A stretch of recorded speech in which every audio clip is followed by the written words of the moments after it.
Guys நம்ம wife channel வந்து subscribe பண்ணாதவங்க சப்ஸ்கிரைப் பண்ணிக்கோங்க, பெல் ஐக்கான் கிளிக் பண்ணுங்கள். ஏன் இன்றைக்கி வணக்கத்தை வந்து கையில் வைக்கிறேன்னா, மரியாதைக்குரியாக வந்து சப்ஸ்கிரைபரை வந்து வீடியோக்கு வந்து வர வைக்கலாம்னு சொல்லிட்டு தான் மரியாதையாக வந்து சப்ஸ்கிரைபருக்காக வணக்கத்தை வச்சேன்.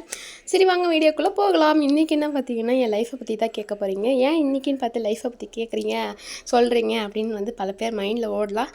அதுக்கெல்லாம் சேர்த்து தான் இன்றைக்கி வந்து டெரஸில் நின்றுட்டு மொட்டை வெயிலில் நின்றுட்டு உங்களுக்காக சொல்லிகிட்ருக்கேன்.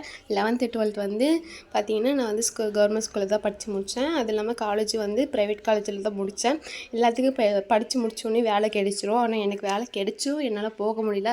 அது சில சுச்சுவேஷனால் என்னால் வேலை வந்து போக முடியாமல் வீட்லேயே இருக்கிற மாதிரி வந்துடுச்சு. சில பேர் வந்து சொல்லுவாங்க, வீட்லேயே உட்காந்து தண்டமாக ஓசி சோறு தின்னுட்டு எல்லாமே பண்ணிவிட்டு உட்காந்துட்ருக்கு பாரு அப்படின்னு பேச்சு வாங்கிறதுக்கு பதிலாக தான் நான் ஒரு ஸ்டார்ட் பண்ணியிருக்கேன் ஒரு சேனல். அது பேர் தான் நம்ம வைஃப் சேனல். இன்ஸ்டாகிராம் சரி, யூடியூப்பும் சரி பல பேர் வந்து ரன் பண்ணிகிட்ருக்காங்க. ஏன் நம்ம ரன் பண்ண முடியாதா, நம்மளால் ஜெயிக்க முடியாதான்னு ஒரு எண்ணத்தினால தான் நான் வந்து இப்போதைக்கு ஸ்டார்ட் பண்ணிக்கிறேன் நம்ம வைஃப் சேனல். அதை வந்து பல பேர் பார்க்குறீங்க, சரி அதை சப்ஸ்கிரைப் பண்ணிவிட்டு பார்ப்பீங்கன்னு ஒரு நம்பிக்கை இருக்குது.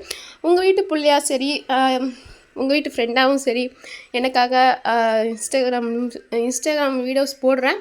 ஆனால் அது வந்து அதுக்கப்புறமா சொல்லிக்கிறேன். இப்போ வந்து யூடியூப் வந்து நம்ம வைஃப் சேனலை வந்து சப்ஸ்கிரைப் பண்ணுவீங்கன்னு நம்பிக்கை இருக்குது. உங்கள் வீட்டு பிள்ளையான்னு நினச்சி எனக்காக சப்ஸ்கிரைப் பண்ணிக்கோங்க. நான் போடுற ஒவ்வொரு வீடியோவும் நோட்டிஃபிகேஷன் உங்களுக்கு வரும்.